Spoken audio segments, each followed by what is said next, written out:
I let that go right to fucking voicemail. Um, and eventually I get a text, like I get a call from Braden as well.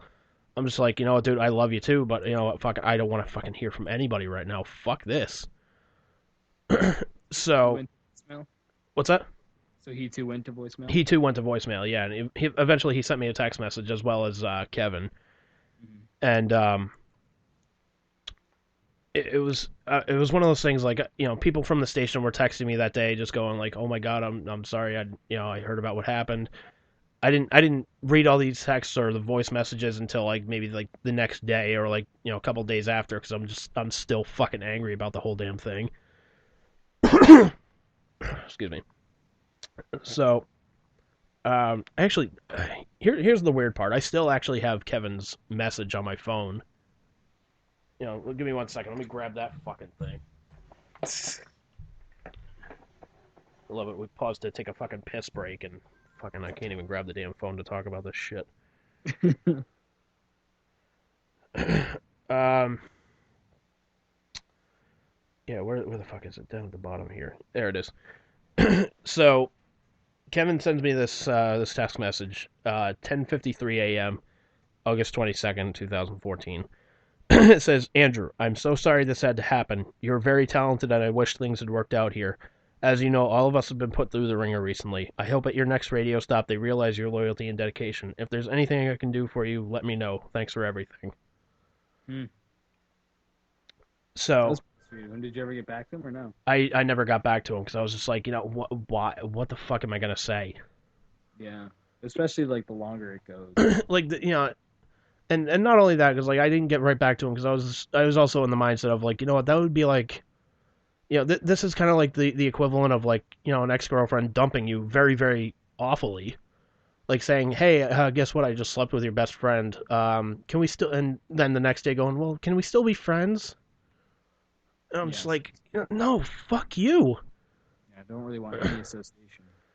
And like the voice message from Pete kind of sealed it for me because he was pretty much like, I didn't think it was gonna go down like this, and that told me right there like they fucking knew about it. Yeah. That told me like right there that I was like, you know what, they fucking knew about it, Which sucks. which does suck. Um, so anyways, I checked Braden's voicemail, and I didn't check it right away, but I checked Facebook, and one of the cats who I'm still friends with on there, John Laurenti, who was another fucking cool cat, and as well as a fellow fucking Kiss fan. He and I, we would always like shoot the shit when he was there, and totally fucking cool with each other. Loved working with the fucking guy. Um, he basically texted me. He's like, dude, what the fuck is going on? I said, what the hell are you talking about? He's like, heard you were let go from ZLX. He was like, well, yeah. He's like, why? So I told him the reasons, and he's like, Jesus fucking Christ, what the fuck? He's like, them getting rid of Braden, I understand, but you, I was like, wait, what do you mean they got rid of fucking Braden? I was like, he's like, well, yeah, they got rid of Braden too. They let him go too. So I go Damn. back, I look at Braden's text message, and sure enough, and I'm like, what the fuck? What did his voicemail say? And his voicemail was pretty much like, I'm sorry this had to happen to you. Um, I know it's no consolation, but I was let go as well. And they had like the chief of web development walk him out after turning over the passwords for like the Carlson McKenzie Facebook page, WordPress, all that type of shit. Jeez, man. And then he got escorted out of the fucking building. And I found out it was about 5 minutes after I got let go. He was let go as well. Holy shit. Yeah, Talk about so, top security and shit though. yeah. So Braden was like the only one I really called back, and I was just like, dude, this is fucked. Like, what was the reason that they let you go? And he's like, they just told me the different direction, bullshit reason. Oh And I'm man. like, good fucking god. I was like, I don't know what the fuck to do now. He's like, you know what, man? Did Mike say he was gonna give you money for any time, like a week or so? I was like, well, yeah, he told me about 3 weeks. He's like, you know what? Take 3 weeks, do it, go have some fun, hang out with your friends, be with your family, and just, try and relax. Treat it like like the vacation you never got at ZLX. And I was like, wait, really? Like, shouldn't I just start looking for a job? He's like, no, that would kind of look desperate. I was like, he's got a point. All right, yeah, sure. So, so 2 weeks go by, and I'm like, all right, it's time for the next paycheck. I go to my bank, and there's not 2 weeks worth of paycheck in there. I'm like, there's only like 1 week, if that, in there. Mm-hmm. I'm like, all right, something is kind of fucked here. So I emailed the lady in charge of paychecks with CBS Radio Boston. I said, hey, just wanted to see if there was a problem with the paycheck system. I was told by Mike I would be getting the 3 weeks. I thought it would be like get 2 weeks now, then 1 week after that. And she sends me back an email saying, well, no, he only filled out hours for you for 1 week, and like he signed off on that. I'm like, Oh. oh my god. So now I'm fucking furious to the point of like I want to drive up to Boston and beat the fuck out of this guy. Because like, first of all, you fucking embarrass me by having me escorted out of the fucking building like a fucking common criminal or a fucking child. Yeah. And then With the paycheck. yeah, and then he fucks with money that I was told I would be getting. And like, granted, like, okay, at that point I couldn't trust this guy as far as I could throw him, and as far as I was concerned, I didn't want to fucking pick him up to try. Mm-hmm. I was like, you know what, man, fuck, and thankfully my mom calms me down. She's like, is it really worth going to jail over to try and beat the shit out of this fucking guy? I was like, you know what, what else have I got? I got fucking nothing. Like anything that I had was taken away by this fucking bozo. So, while this is going on, I'm meeting with the station in New Hampshire about the producer gig. Like so far, like just as to like driving up to Concord, New Hampshire to meet with them. And I mean, you know how fucking far of a drive that is from me. That's like 2 hours. It's far for me too. Yeah, that's like a good 2 hour drive. Yeah. Like it was like an hour drive from ZLX. It was about like 2 hours, 2.5 hour drive. Mm-hmm. So I start meeting with them and whatnot while this whole pay thing is going on. And eventually I get the call saying, when can you start? So I said, I just got to put in my 2 weeks with my job, and then we can go from there. So I put in the 2 weeks at Newport Creamery, and I left there, and I said, hey, this is great. I'm going to be, this is going to be part two. We should probably just end it here. Yeah. We have to do, I think, a separate one for the New Hampshire one. But Yeah, because that got pretty fucky as well. But it was about 2 weeks, you said, after you were laid off. About 2 weeks after I was laid off.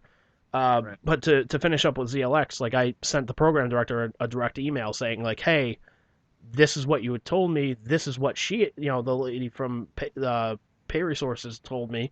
What the fuck is going on? Mm-hmm. And it was one of those emails, like you could tell he was just fucking steaming. Like he was pissed that like I dare email him and bother him with this bullshit. Seriously. And he's like, it was a mistake on her part. Don't worry, you're gonna get the money you were told you were gonna get. And did you ever get it? Oh yeah, eventually. 2 weeks later, I got the full 2 week paycheck there. Oh, good. So for the total of 3 weeks. So looking back on it, what would you say they're the best three parts of the job? The best 3 parts of the job were easily like the fucking people that I worked with, not like just the people in the morning show, but like, Carter doing middays. Every now and then I would meet up with Chuck Nolan, the afternoon guy. Kenny Young, the night guy, who I still chat with on Facebook every now and then. They were all fucking super cool to me. Like, I didn't have like really one enemy at that station. Like nobody that was like, well, fuck this guy. Like I would go back and shoot the shit with the fucking web guys because I was like, you know what, man, fucking they're fucking cool as shit. Except of course for the producer. No, what was his name? The what? The guy there, the top guy, Mike. Yeah. except for Him, him. him, and I don't think that guy Chachi, the guy that did Breakfast with the Beatles. I don't think he was a fan of mine either. Like anytime I like came like within walking distance of that guy, I could kind of see him like rolling his eyes, like, oh, here's this fucking guy again. I'd ask you what the three worst parts were, but Yeah, I think I pretty much went over that. I was gonna say, is there anything else besides the people that you kind of dug about it? I mean, you said you liked the work. Yeah, I dug like going to live events Yeah. and just interacting with like the listeners, just saying, "Oh, you guys do a great job," you know. Yeah, there were some listeners that were like, "Oh man, you're Slipknot. Hey, would you sign my shirt?" Really? I'm Like, like, so you did get some recognition. "Yeah." Like after a while, yeah. That's pretty cool. You know, and it was always cool. Like, you know, somebody would call in and say, "Hey, can I get a T-shirt signed by the morning show?" I was like, "Yeah, sure." So I'd go in there, have them sign the T-shirt, and you know, before I left, like I didn't sign the shirt or whatnot because I was like, "All right, he just wants the morning show to sign it. He doesn't give a shit about me." Hmm. Heather goes, "Well, aren't you gonna sign it?" I'm like, "Why?" And she goes, "Well, you're part of the morning show." I'm like, "Am I?" Like I had to question it sometimes. I was like, "I don't know if I am or not." Um, Did you ever sign a T-shirt? I did. I signed a couple of T-shirts. It was usually just like, you know, whatever the person's name was, to John Dream Evil Slipknot. That was like Nice, my little nice. nod to Ronnie James Dio. There was one person I was just like, you know what, man, I'm gonna have a little fun with this. So I just draw like a straight black line on the bottom of the T-shirt, a little arrow pointing it to it, and I just said, I've had it up to here with little people. Slipknot. Watch it goes to a little person. Well, I didn't say midget, so you can't really get mad about that. I suppose. Yeah. You wonder why you lost your job. No, I'm Yeah. kidding. The T-shirt came back to haunt me. God damn it. Dude, you know what's gonna happen now is I'm gonna scour like Craigslist and eBay for one of those shirts, especially that I've had it up to here with little people shirt. Does anybody out there have a ZLX shirt? Well, actually, you know what's weird, man. Like I think there's like two other things I could kind of talk about here, like before we wrap up the whole ZLX thing. Mhm. um, one of the things that happened was in like the last year that I was there, the station won a Marconi Award, which is basically like the Oscars for radio, Mhm. named after Marconi, the guy who credited with inventing radio. He, the station gets the Rock Station of the Year award, and as a way to say thanks to all the employees, we all got fucking jackets. And you know, I kind of thought it was a joke that Chachi emails me out of the blue, says, "Hey, I need you to send me your jacket size," and I'm just like, okay, 3X tall, I guess. So, needless to say, I go and I pick up the fucking jacket, and it's a nice jacket for fall, but a lot of people at the station were like, "This is fucking bullshit, man. Shouldn't we like, no, shouldn't we get like some kind of a bonus? Like, wow, we were the top rock station there." And I was just like, here I am, just being like the fucking fat guy, just slobberingly grateful for fucking anything thrown at me. And so to some people it wasn't good enough. For me, I was just like, you know what, man, it's something. It's at least saying like, hey, thanks, guys. So Dude, I was okay with that, but like I still have the jacket, but I got a piece of black tape over the ZLX logo. nice. I haven't worn it. I think I've worn it like once since then. Does it fit? Oh yeah, it still fits. And fucking, if you want it, dude, I'll fucking give it to you. Oh, what am I gonna do with it? Wear it No, fuck with the tape. that. If anybody asks, just be like, it's a pair of boobs. Be like, It's not. It's not appropriate for children. it's the camera that I'm hiding. Yeah. I mean, shit.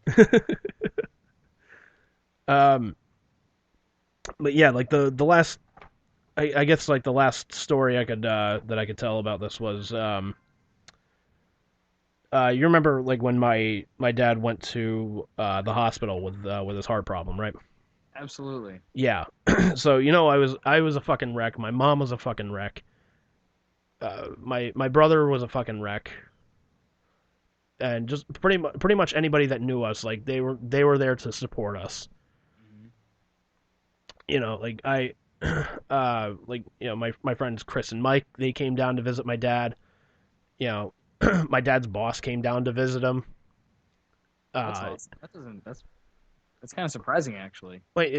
it was kind of cool.